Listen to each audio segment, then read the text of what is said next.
Want to say something? No.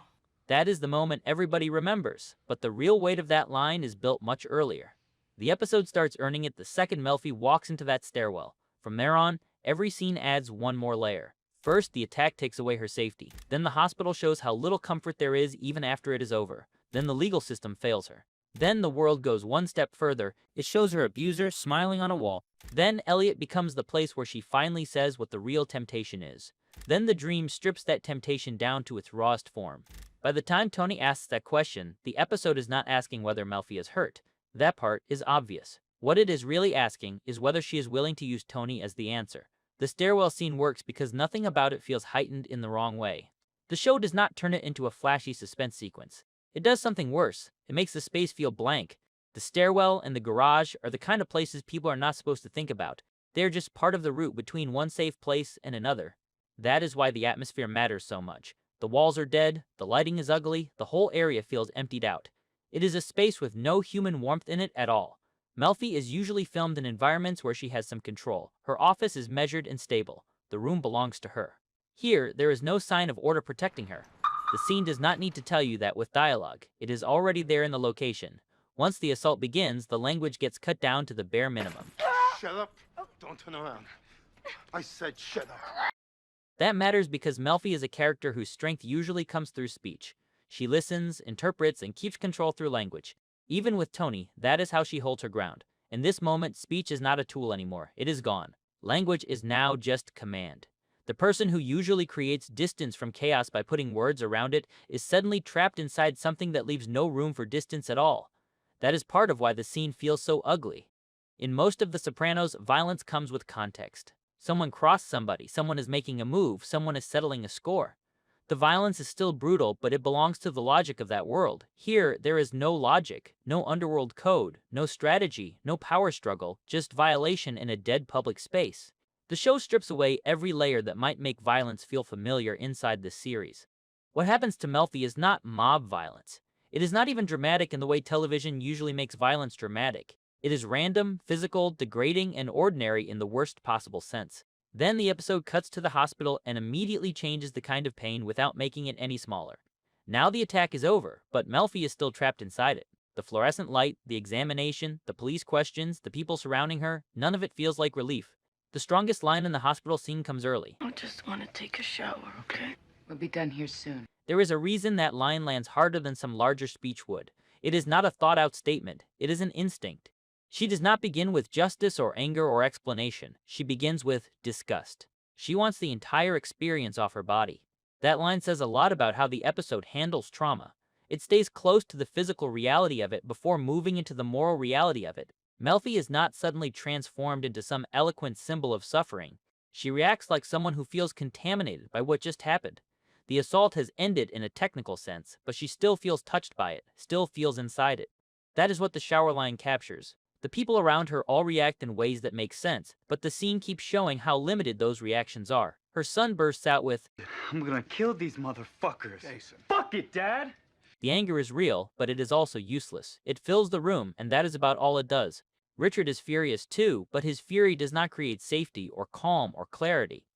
The police move the situation into procedure, which means Melfi is now inside another system that is supposed to help, but already feels impersonal. So, even with all these people around her, the scene still feels isolated. Everybody else is reacting. She is the one carrying it. That is one of the subtle things the episode keeps doing. It shows that sympathy, anger, and process are not the same thing as help.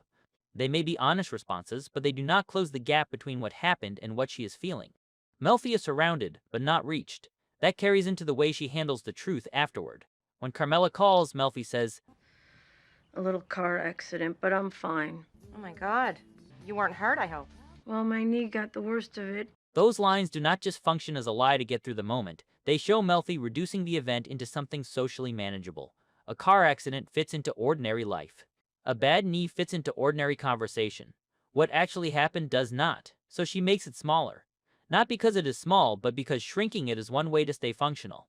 There is also something else happening underneath that. She is keeping the truth contained, keeping it from spreading, keeping it from reaching the wrong world. The phone call from the detective is the exact point where the episode changes from trauma to temptation. Before that call, the legal system still exists as a real possibility. The assault happened, but at least the man might be punished. There is evidence, there is a process, there is some version of a civilized answer. Then the detective tells her, They mishandled the chain of custody. They had to let him go. What chain of custody? They let him go? that is the line that breaks the entire structure open. What makes it hit so hard is how pathetic the reason sounds, not because the case was impossible. Not because he got away through some clever move, just a chain of custody failure, a bureaucratic mistake, sloppiness. That is what makes the moment feel so insulting. The system does not fail her through some massive dramatic corruption. It fails her through weakness, through incompetence, through the ordinary brokenness of institutions that are supposed to protect people. And Melfi's answer What am I gonna do? is not just panic. It is the moment respectable options run out. She did what she was supposed to do. She reported the crime. She cooperated. She moved through the humiliating machinery of the process. And the answer that process gives her is that the man walks. That line, "What am I gonna do?" is where the episode starts making room for Tony without showing Tony at all.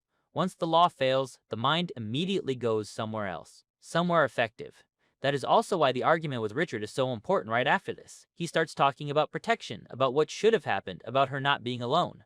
On the surface, it sounds practical, but Melfi hears the implication immediately and says, You blame me for what happened, don't you? that is a sharp line because it gets at something ugly that happens after trauma. Advice about prevention can start sounding like blame once the damage is already done. Even if the person speaking does not mean it that way, the effect is still there.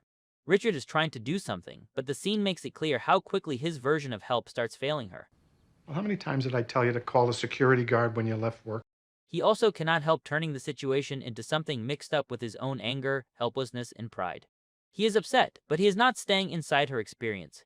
He keeps pulling the moment sideways into his own reactions. That makes him believable, but it also makes him limited.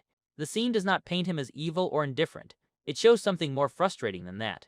A basically decent man can still become useless when real pain arrives if he cannot keep himself out of it. Then comes the restaurant scene, and this is where the episode stops merely failing Melfi and starts mocking her. She looks up and sees Rossi's smiling face under Employee of the Month. It is one of the cruelest images in the show because it is so normal. The world has not just failed to punish him, it is already displaying him, framing him, approving him, making him part of its cheerful routine. That image tells Melfi something the detective call only suggested. He is not just free, he is socially intact. That distinction matters. If he were hiding or looked damaged or seemed hunted, the world would still feel like it had at least marked him as what he is. But the episode does the opposite. It shows him blended back into ordinary public life, smiling from a wall like a model worker. That is what makes the title Employee of the Month so vicious. It turns bland workplace language into an insult. She is carrying all of the damage, and he gets the plaque.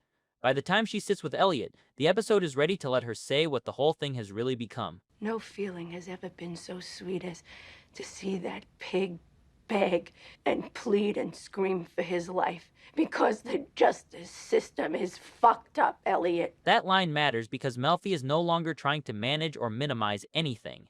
She is naming the second injury. The assault is one wound. The system's failure afterward is another. Then she goes a step further with, Oh, don't worry. I'm not going to break the social compact. that line can sound a little abstract at first, but the underlying meaning is very clear. She is not saying she wants to be morally superior in some vague sense. She is saying she knows exactly what telling Tony would mean. It would mean stepping outside the law and into private force. It would mean deciding that because the system failed her, another system should take over. Tony is not just a patient here. He is the shadow justice system sitting beside the official one. If she gives him the truth, she is choosing that system. The scene gets even better because Melfi does not hide the attraction of that choice. There's not a certain satisfaction in knowing that I could have that asshole squashed like a bug if I wanted. That line is essential. Without it, she would sound too clean, too untouched by anger, too removed from the very revenge fantasy the episode has been building. But she is not removed from it at all. She can picture it. She can feel how easy it would be. She knows the satisfaction it would bring. So the scene is not about purity. It is about restraint. And that difference matters. It also explains why Elliot's office is such an important stop in the episode. This is where Melfi translates raw temptation into conscious thought. She is no longer just feeling injustice. She is thinking through the cost of acting on it. That gives the rest of the episode its moral shape. The question is not whether revenge sounds good. The question is, what happens to Melfi if she uses Tony to get it? The dream sequence answers that question in a different language. Everything that was abstract in the Elliot scene becomes blunt. The red vending machine, the trapped arm, the empty office, the Rottweiler. None of it is subtle, but it is not supposed to be. Melfi has already done the civilized version of the conflict in therapy. The dream strips all that away. She reaches into something and gets stuck. Then the dog appears and tears Rossi apart. The dog is Tony, but not Tony as a patient. Not Tony as a man with wounds and stories and emotional contradictions. Tony reduced to his deepest function in this episode. Protection through violence. Action without procedure. The dream makes that brutally clear. The law failed. The world reabsorbed Rossi. The dog would not fail. What makes the image work so well is that the dog is both frightening and reassuring at the same time. That is the exact form Tony takes in Melfi's mind by this point. He is dangerous, but he is also the one thing that suddenly seems capable of restoring some kind of balance. That is the uncomfortable truth the dream exposes. Tony is not only a threat in this episode, he is also a fantasy of rescue. By the time Tony walks into her office at the end, all of that is already in the room with them. He looks at her, sees something is wrong, and asks, "What's the matter?" That line matters because there is nothing false in it. His concern is real. And that is what makes the scene more dangerous. If he were putting on an act, Melfi's silence would be easier, but he is not. He cares, and she knows exactly what that caring could become if she lets the truth through. Her response is, What are you? What's the matter? Go sit over there. We'll do this. on the surface, she is just trying to get the session back on track. Underneath it, she is trying to restore the structure of the room. Put Tony back in the chair, put him back in the role of patient, put the situation back inside the limits that therapy is supposed to have. Then she reaches one more time for the smallest possible version of the truth. It's just my knee. At this point, that line sounds almost fragile. It barely holds together. But she is still using it because once she says what really happened, the space changes forever. Then Tony asks, I mean, you want to say something? The power of that line comes from how simple it is. He does not know the full meaning of what he is offering. To him, it is concern, a chance for her to tell him what is wrong. To her, it is much bigger than that. One sentence from her and he becomes something else. Not a patient, not even just a protector. He becomes a weapon. That is why the pause before no is so important. She is not searching for words. She knows the words. She is deciding whether to use them. And when she says, No. the meaning is much more specific than a general moral refusal. She is refusing to give Tony the name, refusing to turn therapy into a channel for retaliation, refusing to let the worst thing that happened to her become the reason she starts using Tony's kind of justice. It is also important to understand what that no is not. It is not forgiveness. It is not faith in the legal system. It is not denial. It is not weakness. The whole point is that she says no while fully understanding that yes would probably work. That is why the line matters. If Tony were powerless, there would be nothing heroic or painful about her silence. The weight comes from the fact that she knows exactly what he could do. That is the deepest meaning of the final scene. Melfi's choice is not really between speaking and staying silent. It is between two systems. One system failed her and humiliated her. The other system is brutal, criminal, and effective. When she says no, she is choosing not to cross into that second system even though the first one deserves almost no loyalty from her anymore. She does the right thing in a situation where the right thing offers no satisfaction. The stairwell strips away her safety. The hospital shows how thin comfort can be. The detective's call removes the law as an answer. Richard shows the limits of decent outrage. The restaurant wall shows Rossi restored to normal life. Elliot gives Melfi the language to name both the temptation and the principle holding her back. The dream shows Tony as pure retaliatory function, and the final session turns all of that into one quiet decision. She is not just refusing a question. She is refusing a solution, refusing a temptation, refusing a version of herself that would come after using Tony this way. The law has failed her, the world has insulted her, and revenge is sitting right in front of her with a human face. She still turns away from it. That is what makes the ending so hard. It does not give her justice. It does not give the audience relief. It only gives her one thing, and it is a harsh thing to be left with. She still gets to decide who she is after all of this. The episode takes almost everything else away, but not that.